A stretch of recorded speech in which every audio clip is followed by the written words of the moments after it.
Sonido uno, 2, 3.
como hermanos, miembros de una iglesia, vamos caminando al encuentro del Señor.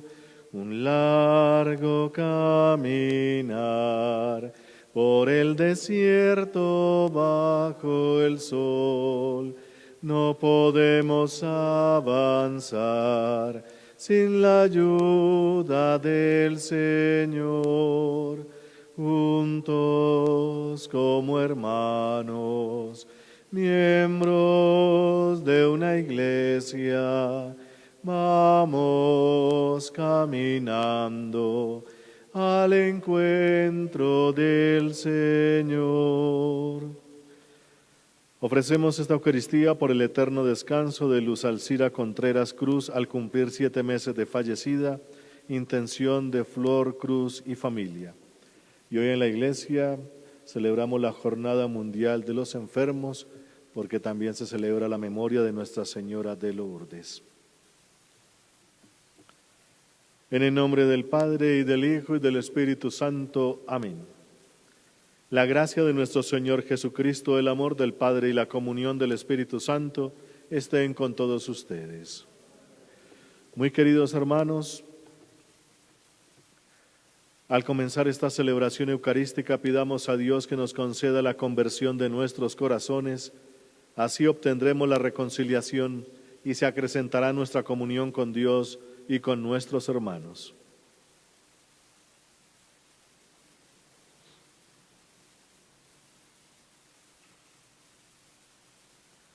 Señor, ten misericordia de nosotros, porque hemos pecado contra ti. Muéstranos, Señor, tu misericordia y danos tu salvación.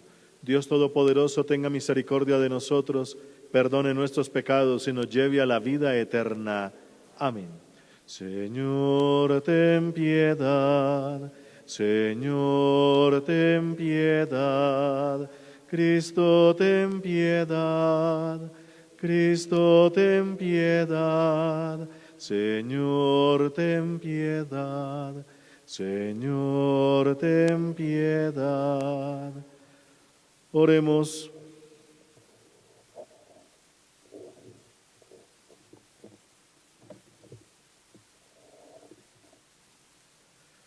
Vela, Señor, con amor continuo sobre tu familia, protégela y defiéndela siempre, ya que solo en ti ha puesto su esperanza. Por Jesucristo, tu Hijo, nuestro Señor. Amén. Escuchemos atentos la palabra de Dios.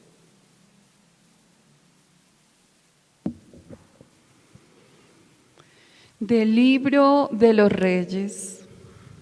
Por aquel tiempo salió Jeroboam de Jerusalén, y el profeta Ahías de Silo lo encontró en el camino. Iba éste cubierto con un manto nuevo, y estaban los dos solos en el campo. Ahías tomó el manto nuevo que llevaba, lo rasgó en 12 jirones y dijo a Jeroboam: toma para ti 10 jirones, porque así dice el Señor Dios de Israel: voy a hacer jirones el reino de manos de Salomón y te voy a dar 10 tribus. Le quedará la otra tribu en atención a mi siervo David y a Jerusalén, la ciudad que me elegí entre todas las tribus de Israel. Israel está en desobediencia contra la casa de David hasta el día de hoy. Palabra de Dios. Te alabamos, Señor. Yo soy el Señor tu Dios, escucha mi voz. Yo soy el Señor tu Dios, escucha mi voz. No tendrás un Dios extraño, no adorarás un Dios extranjero. Yo soy el Señor Dios tuyo, que te saqué del país de Egipto. Yo soy el Señor tu Dios, escucha mi voz. Pero mi pueblo no escuchó mi voz, Israel no quiso obedecer. Los entregué a su corazón obstinado para que anduviesen según sus antojos. Yo soy el Señor tu Dios, escucha mi voz. Ojalá me escuchase mi pueblo y caminase Israel por mi camino. En un momento humillaría a sus enemigos y volvería mi mano contra sus adversarios.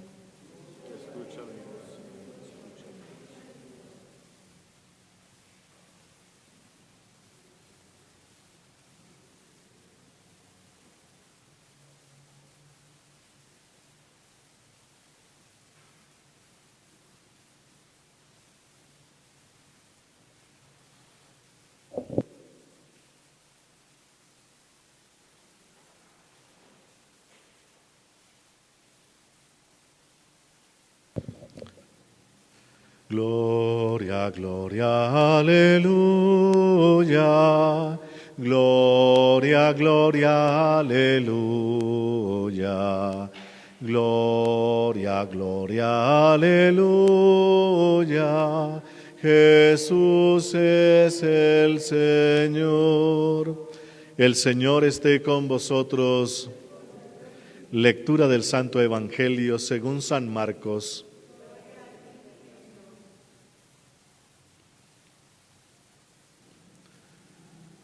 En aquel tiempo, dejando Jesús el territorio de Tiro, pasó por Sidón camino del lago de Galilea, atravesando la Decápolis, y le presentaron un sordo que además apenas podía hablar, y le piden que le imponga las manos.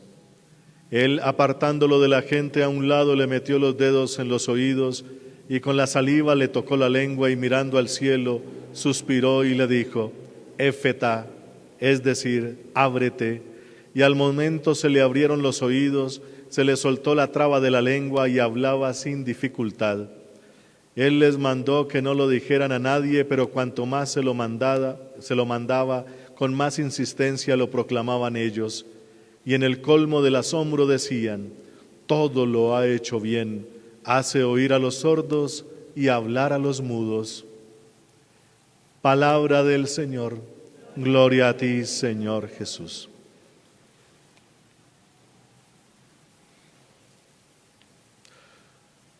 Muy queridos hermanos, la palabra de Dios que hemos escuchado durante estos días nos está regalando como aquellas cosas, las bases fundamentales sobre las cuales debemos construir nuestra vida delante de Dios. De lo contrario, si no lo hacemos, vamos a tener problemas que se van a prolongar a lo largo de la historia. Y estamos escuchando en la primera lectura cómo fue el fracaso de ese proyecto de Dios, de eso que se llama tierra prometida que emana leche y miel. El sueño de Dios es hacer un pueblo obediente, un pueblo que sacado del Egipto después de tantos años de esclavitud, lo pasa a una tierra que le da el adjetivo de prometida, una tierra que va a ser próspera, que dará aquellos alimentos, leche y miel, una tierra en la cual los seres humanos cumplirán a cabalidad la palabra de Dios. Y se supone que le dio toda esta confianza al pueblo de Israel. El pueblo de Israel apenas llegó allí a la tierra prometida, después de pasar el río Jordán y de hacer esa promesa que hizo Josué, que era el ayudante de Moisés, que dijo: mi familia y yo obedeceremos en todo al Señor antes de cruzar el río Jordán. Y entonces le dijo a toda la gente: el que quiera pasar también haga la misma promesa. Y todos dijeron a una sola voz: todos vamos a querer, todos vamos a hacer lo que diga el Señor. Pero apenas pasaron a la tierra prometida, ya como que no les gustó el proyecto de Dios leído así como en atención allá. Todos tendrán tierra en partes iguales, ninguno pasará necesidad, no habrá reyes o gente superior por allá como faraones, emperadores o lo que sea, no habrá nada de eso. Todos serán iguales, todos se tratarán como hermanos, se perdonarán las deudas cada tiempo y en el gran jubileo, es decir, cada 50 años, todo vuelve al principio, es decir, se perdona todo. Lo cumplieron por un tiempito, pero después abandonaron ese proyecto y dijeron: no queremos eso es como ¿Por qué tengo que darle de lo mío a los demás? Si lo mío, es la heredad que Dios me dio. ¿Por qué no actuamos como los otros pueblos? Busquémonos un rey y paguemos impuestos como hacen los demás. Y entonces se escogieron al rey Saúl. ¿Y qué pasó con eso? Fue un fracaso tenaz. Entonces Dios les eligió porque la cosa no le funcionó. Entonces Dios mismo eligió a David y mandó ungirlo. Recordemos allá que mandó al profeta Samuel allá a la casa de Jesé, el papá de David. Pero Jesé, siguiendo el esquema de los reyes de todos los países, el esquema de que los reyes deben ser grandes, brutos, mal hablados, violentos. Entonces fue presentando a sus hijos, al mayor que cumplía con todas esas especificaciones, y el profeta dijo: no, no es él. Le pasó al segundo, tampoco, y pasó a todos, ninguno. ¿Tienes más hijos? Josué se quedó pensando porque no se acordaba que tenía. Ay, sí, hay uno por allá, el pequeñito, tráigalo. Y resulta que dice que como era de bonito aspecto, tenía hermosos ojos y le cantaba a las ovejas con una lira, le salió artista. Por eso no lo consideraban como una persona apta, ni siquiera como hijo. Este no me representa. Parece que Jesé era medio bruto también, así fuerte en ese sentido. Entonces, como David no cumplía con los estándares, pues no lo presentaban ni siquiera como hijo. Pero allí fue donde el profeta descubrió que Dios había elegido a ese que no había sido elegido por los demás, y lo ungió como rey. Y a partir de ese momento empieza entonces una experiencia nueva. El pueblo de Dios, David, después de demostrar esos nuevos dones que Dios le ha regalado, unas nuevas fuerzas, ya no era otro hombre, decía ahí, siendo pequeñito y bonito y toda la cosa, se enfrentó con Goliat y le ganó. Se enfrentó con leones y osos defendiendo sus rebaños y derrotaba a los osos y leones. Es decir, adquirió una nueva fuerza, y a partir de ese momento en que venció a Goliat, empezó a ascender entre la gente hasta que lo nombraron rey después de la muerte de Saúl. Y entonces el rey David, ayudado por Dios, y él, David, permaneciendo fiel a Dios, como decíamos ayer, pudo reunir a las 12 tribus en un solo reino. La estrategia de David fue conquistar la ciudad de Jerusalén para él. Él era el dueño de esa ciudad. Desde ahí gobernaba el norte, que eran 10 tribus y se llamaba Israel, y gobernaba el sur, las 2 otras tribus de Judá y de Benjamín, que también eran muy importantes. La gobernaba desde ahí, desde Jerusalén. Y esa fue su estrategia y le funcionó muy bien, pero él se mantuvo firme en el seguimiento del Dios auténtico. No dejó mezclarse con los otros pueblos, porque los otros pueblos querían meterse, y por eso entonces les hacía guerra, y él siempre ganaba. Ganó muchas guerras y mantuvo un solo pueblo con un solo Dios. Pero se muere David y queda su hijo Salomón, como veíamos ayer. Y entonces Salomón, un hombre sabio, una gran sabiduría que Dios le dio, al final de sus días, por querer congraciarse, decíamos ayer, con todos los demás pueblos, empezó una estrategia que decíamos ayer, de falso irenismo. Irene, traducido del griego al español, significa paz. Entonces, para mantener la paz con todos los pueblos, pues hizo un gran trabajo diplomático. La diplomacia en aquella época se hacía con los matrimonios. Entonces se casó con más de 1000 mujeres, pero no porque fuera un hombre libidinoso o cosas de esas, sino por estrategia política, para mantener la paz en todos lados. Y entonces estas mujeres allá en Jerusalén, como eran las esposas del rey, tenían mucha influencia y metieron a sus dioses, y la idolatría se metió en el pueblo de Israel, y a partir de ayer estamos viendo las consecuencias. ¿Qué es lo que dice hoy? Aparece un profeta que le dice por allá a un general llamado Jeroboam: Dios te va a dar 10 tribus, las del norte, las de Israel. Y así se separó entonces el pueblo del norte del sur, porque cuando murió Salomón, su hijo Roboán, que era un niño mal criado porque fue criado como niño de rey, pues cuando fue al trono y fue una persona relativamente joven, llamó a todas las tribus y les dijo: a partir de ahora yo voy a ser su rey, y si mi abuelo y mi padre los trataron con mucha benevolencia, yo los voy a apretar hasta el extremo. Y levantó el dedo meñique y dijo: este dedo va a ser más grueso que su cintura.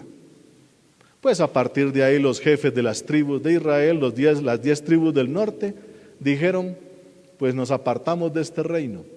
Y siguieron a Jeroboam, al que el profeta le había dado el manto rasgado en 10 partes. O sea, la rasgó en 12 y le dio 10 partes a Jeroboam, que era un general. Pues como le dieron el poder a Jeroboam, un general, él dijo: para que la gente no vaya a Jerusalén, allá al santuario, voy a poner un santuario allá. Y allá pusieron como ídolo o dios principal el famoso becerro de oro, ese que aparece allá en Moisés y todo eso. Entonces esas 10 tribus se desviaron de la fe de la fe del verdadero Dios y dejaron meter toda clase de idolatría. Idolatría, queridos hermanos, como explicábamos ayer, y toca volver a repetir porque eso tiene su punto. Idolatría no es tener imágenes. Ojo, a nosotros nos acusan como católicos de ser idólatras porque tenemos imagen de Jesús, imagen de la Virgen, imagen de santos. El problema no es la imagen, sino cuáles imágenes. ¿Qué es lo que prohíbe por allá Moisés en los libros de la ley? Hay que destruir esas imágenes. ¿Cuáles? Las de los dioses.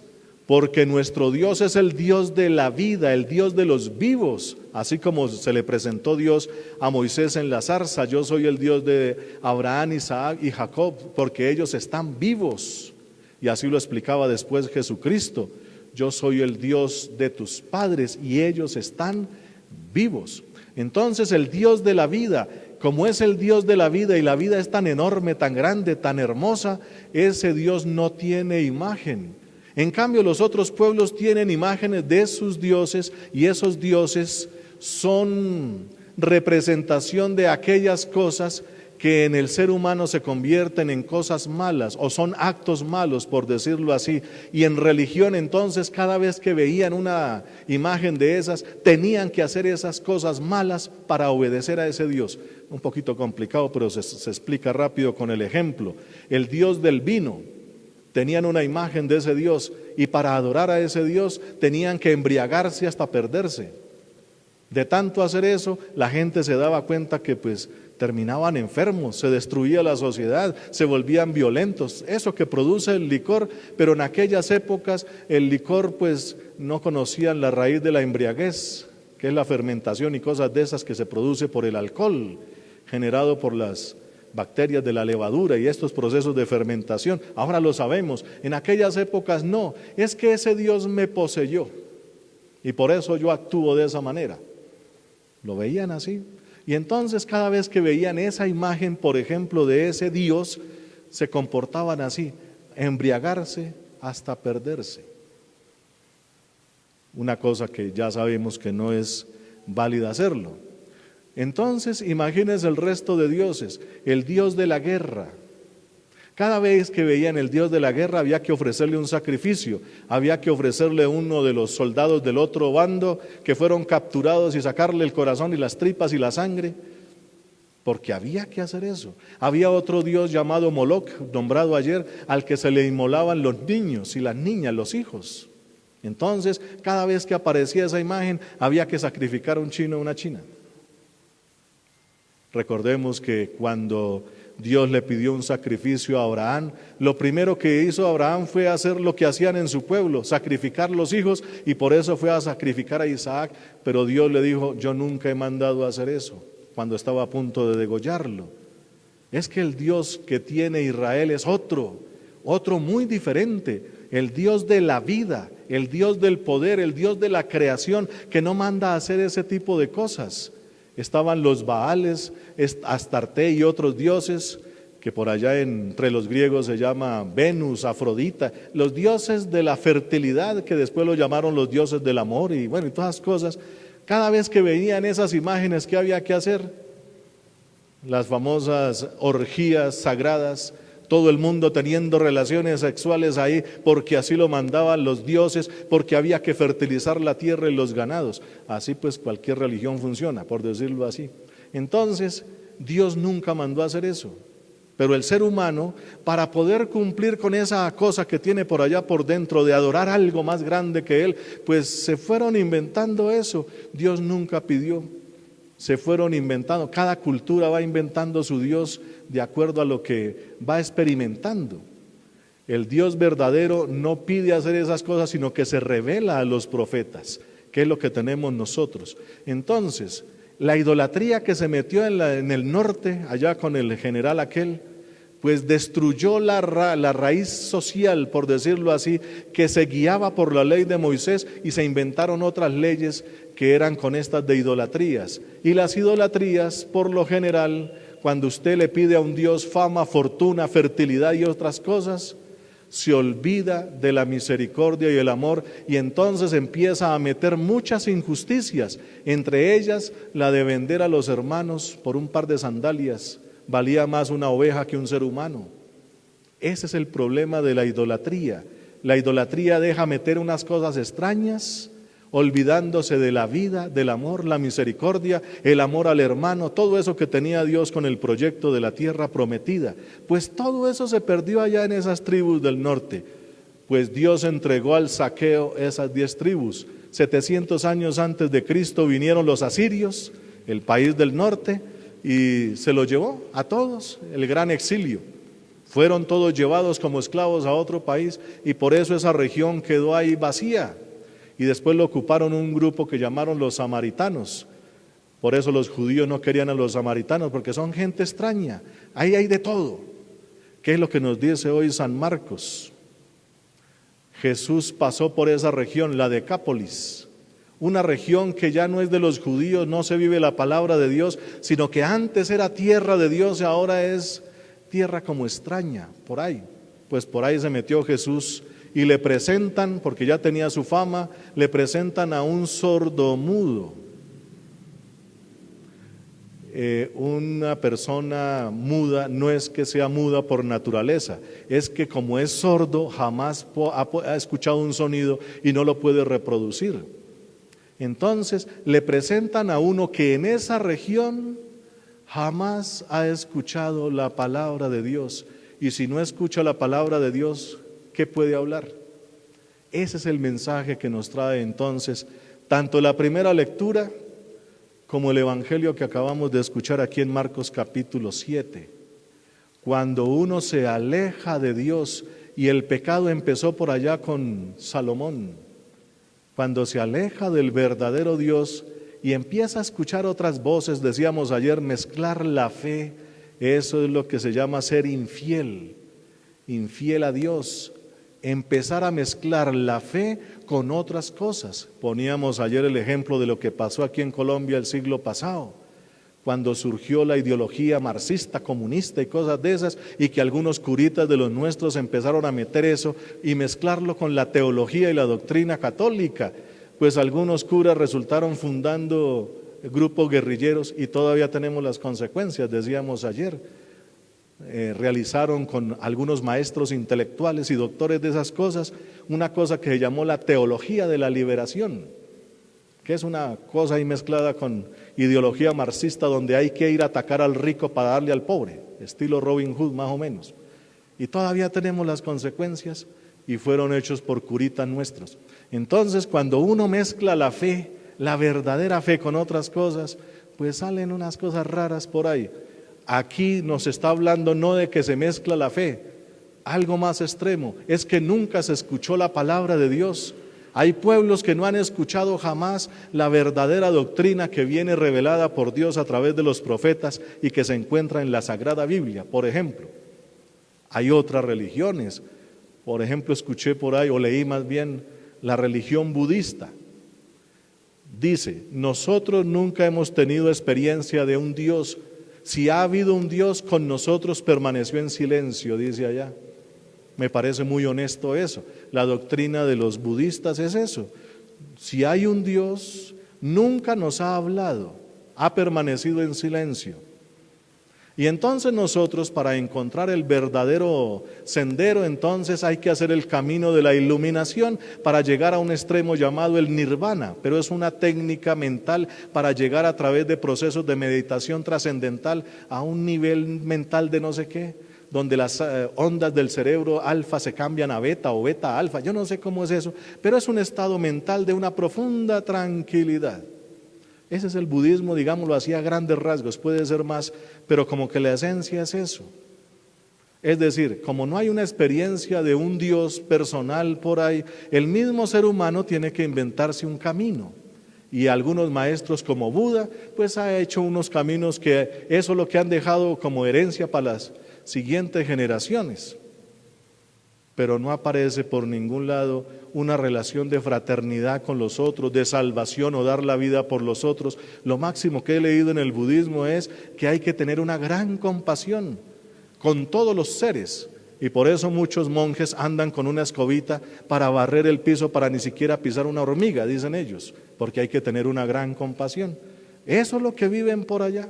Entonces, cuando no se escucha la palabra que viene del Dios vivo, del cual se vive, y que no hemos escuchado esa palabra, pues es lo que nos dice hoy Marcos: la persona está sorda y por eso no puede hablar, porque el que no sabe de Dios, ¿qué puede decir? Pero viene Jesús, como está ahí, se lo presentaron, es decir, la comunidad cristiana empieza a llamar a aquellos que no han oído nada de Dios, y el mismo Jesucristo interviene y dice una palabrita impresionante: Efetá, ábrete, que se abran los oídos de tu corazón, de tu alma, de tu cuerpo, de tu mente, para que empieces a conocer al verdadero Dios.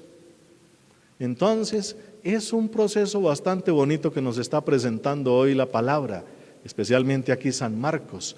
Jesucristo quiere que todo el mundo abra sus oídos a esa palabra, a la verdadera palabra, la palabra que da la vida eterna, no cualquier palabra. No estamos aquí hablando ni promoviendo técnicas, como decíamos ayer, no estamos promoviendo yogas o el feng shui o no sé qué otras cosas, muy respetable para el que quiera seguir eso, pero ninguno de esos caminos da la salvación. En los estudios que hemos hecho en la Iglesia Católica, todas esas espiritualidades orientales se llaman de sistemas de autotrascendencia. Autotrascendencia significa que yo, para llegar a cierto nivel, tengo que realizar ciertas técnicas, ciertos ejercicios, ciertas meditaciones, tengo que hacerlas. Por eso se llama autotrascendencia. Yo soy el que hago el proceso. Nosotros no somos de autotrascendencia, sino trascendentes, es decir, es Dios el que nos lleva, como hizo con la Santísima Virgen María, nos asciende al cielo, somos asuntos como ella. Es que una palabrita un poco rara ahí, ser asunto al cielo, es decir, ser absorbido en la vida divina, como está la Santísima Virgen María en este momento, por ejemplo. Somos llevados por Dios. Entonces, para eso tenemos que escuchar, y escuchar muy bien esa palabra, porque esa palabra es la que nos trasciende. Esa palabra que aquí la leemos, y cuando la leemos se vuelve sacramento que entra por nuestros oídos a través del sonido de la palabra. Por eso aquí lo que hacemos es proclamar. Proclamar es un acto litúrgico donde Jesucristo se hace presente a través de la voz. Eso lo explicó muy bien San Agustín hace mucho tiempo. Y después pasamos al altar y a esa palabra la comemos. Comemos esa palabra.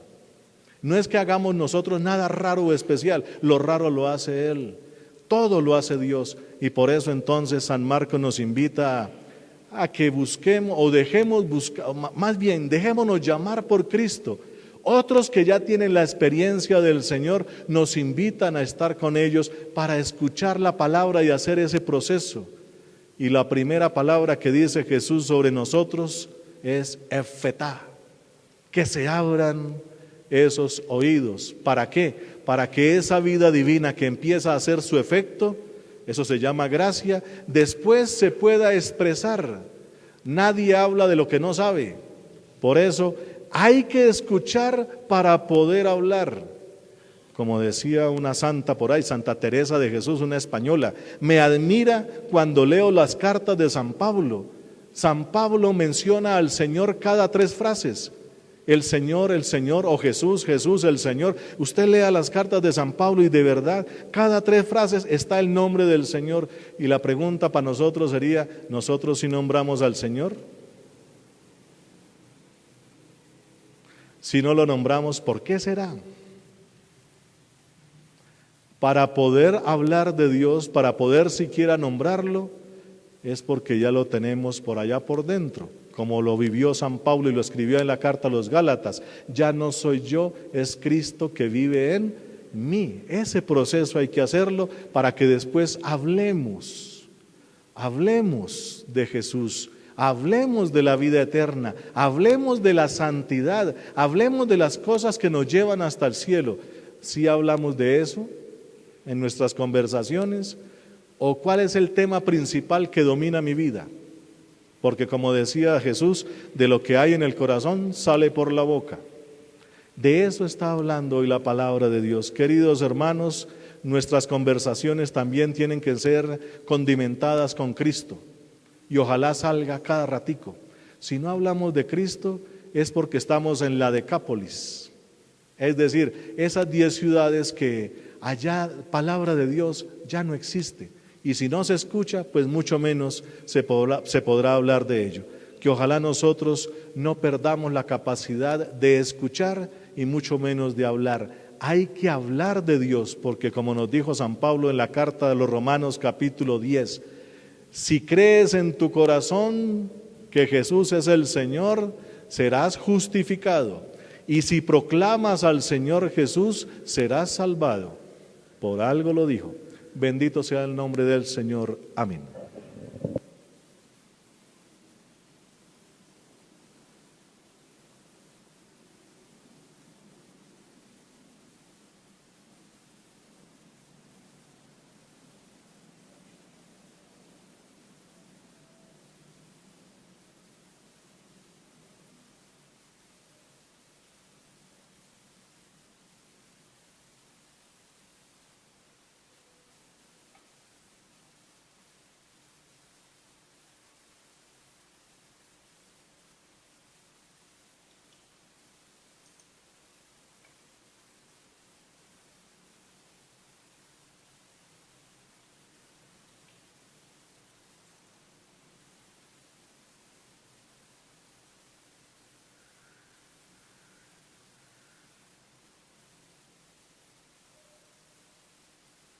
Bendito seas, Señor Dios del universo, por este pan, fruto de la tierra y del trabajo del hombre que recibimos de tu generosidad y ahora te presentamos.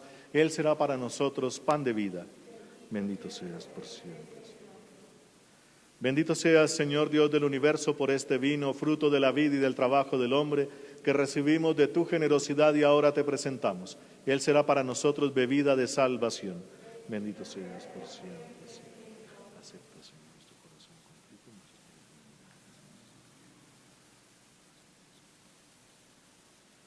Orad, hermanos, para que este sacrificio mío y vuestro sea agradable a Dios Padre Todopoderoso. Señor, reciba de tus manos este sacrificio para alabanza y gloria de su nombre, para nuestro bien y de toda su santa iglesia. Señor Dios nuestro, que has creado los frutos de la tierra, sobre todo para ayuda de nuestra fragilidad, concédenos que también se conviertan para nosotros en sacramento de eternidad. Por Jesucristo, tu Hijo nuestro Señor. Amén. El Señor esté con vosotros y con tu espíritu. Levantemos el corazón, lo tenemos levantado hacia el Señor. Demos gracias al Señor nuestro Dios, es justo y necesario. En verdad es justo y necesario, es nuestro deber y salvación darte gracias siempre y en todo lugar, Señor Padre Santo, Dios Todopoderoso y Eterno, pues por medio de tu amado Hijo no solo eres el creador del género humano, sino también el autor bondadoso de la nueva creación.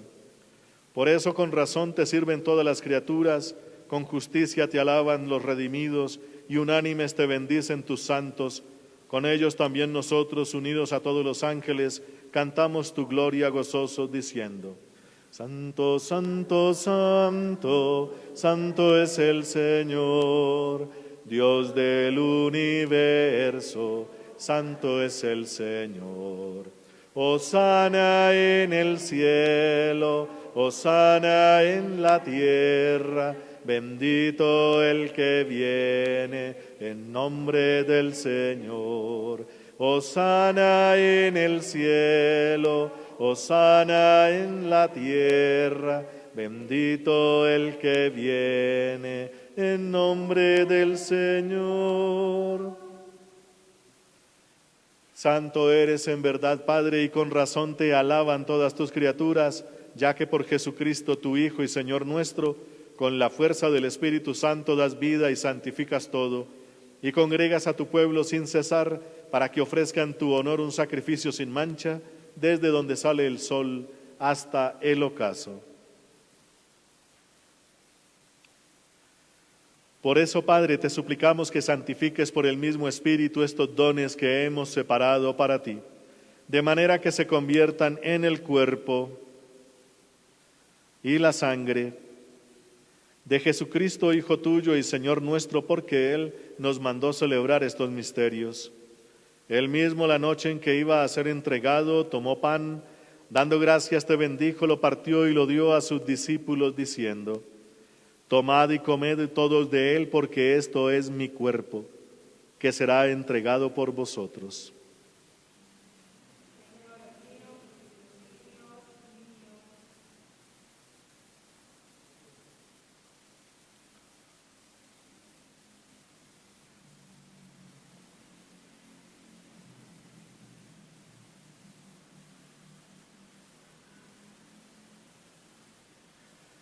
Del mismo modo, acabada la cena, tomó el cáliz. Dando gracias te bendijo y lo pasó a sus discípulos diciendo: tomad y bebed todos de él, porque este es el cáliz de mi sangre, sangre de la alianza nueva y eterna, que será derramada por vosotros y por muchos para el perdón de los pecados. Haced esto en conmemoración mía.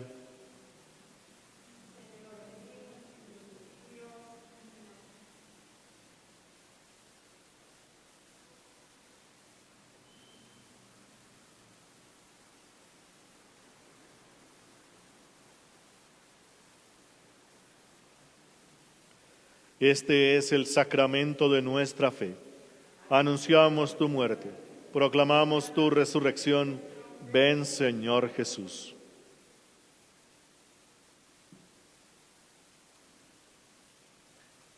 Así pues, Padre, al celebrar ahora el memorial de la pasión salvadora de tu Hijo, de su admirable resurrección y ascensión al cielo, mientras esperamos su venida gloriosa, te ofrecemos en esta acción de gracias el sacrificio vivo y santo. Dirige tu mirada sobre la ofrenda de tu iglesia y reconoce en ella la víctima por cuya inmolación quisiste devolvernos tu amistad, para que, fortalecidos con el cuerpo y la sangre de tu Hijo y llenos de su Espíritu Santo, formemos en Cristo un solo cuerpo y un solo espíritu. Que Él nos transforme en ofrenda permanente para que gocemos de tu heredad junto con tus elegidos, con María, la Virgen Madre de Dios, su esposo San José, los apóstoles y los mártires y todos los santos, por cuya intercesión confiamos obtener siempre tu ayuda. Te pedimos, Padre, que esta víctima de reconciliación traiga la paz y la salvación al mundo entero.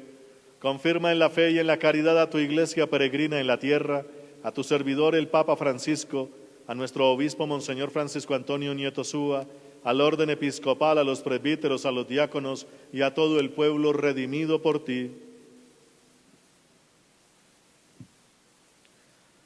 Atiende los deseos y súplicas de esta familia que has congregado en tu presencia y reúne en torno a ti, Padre misericordioso, a todos tus hijos dispersos por el mundo.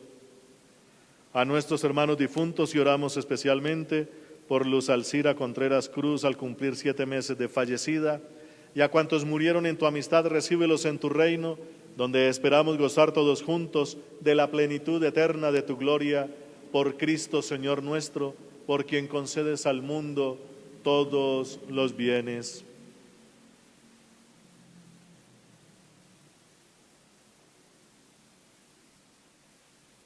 Por Cristo, con Él y en Él, a ti, Dios Padre omnipotente, en la unidad del Espíritu Santo, todo honor y toda gloria por los siglos de los siglos. Amén.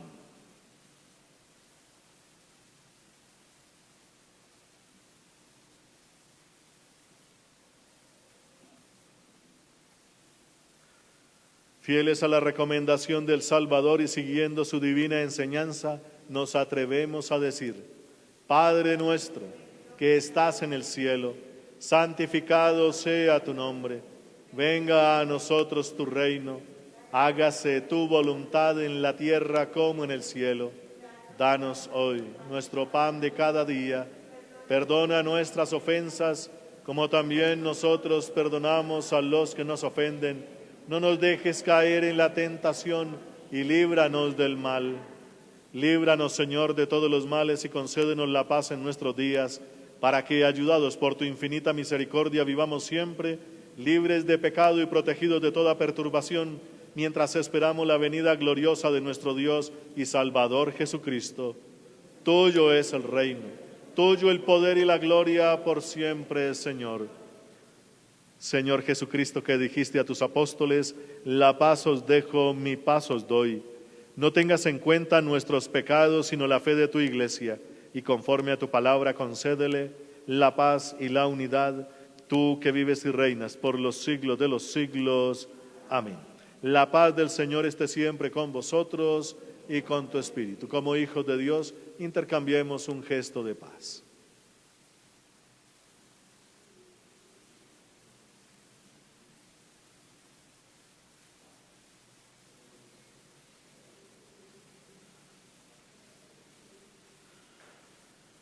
Sangre de nuestro Señor Jesucristo, unidos en este cáliz, sean para nosotros alimento de vida eterna. Amén.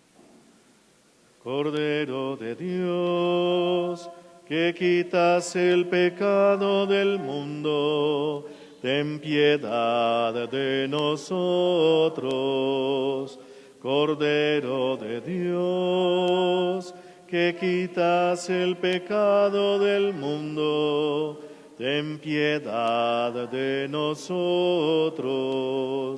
Cordero de Dios, que quitas el pecado del mundo, danos la paz. Hermanos, este es Jesucristo. Él es el Cordero de Dios. Él es el que quita el pecado del mundo, y dichosos todos los llamados a esta cena. Señor, no soy digno de que entres en mi casa, pero una palabra tuya bastará para sanar.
Oremos.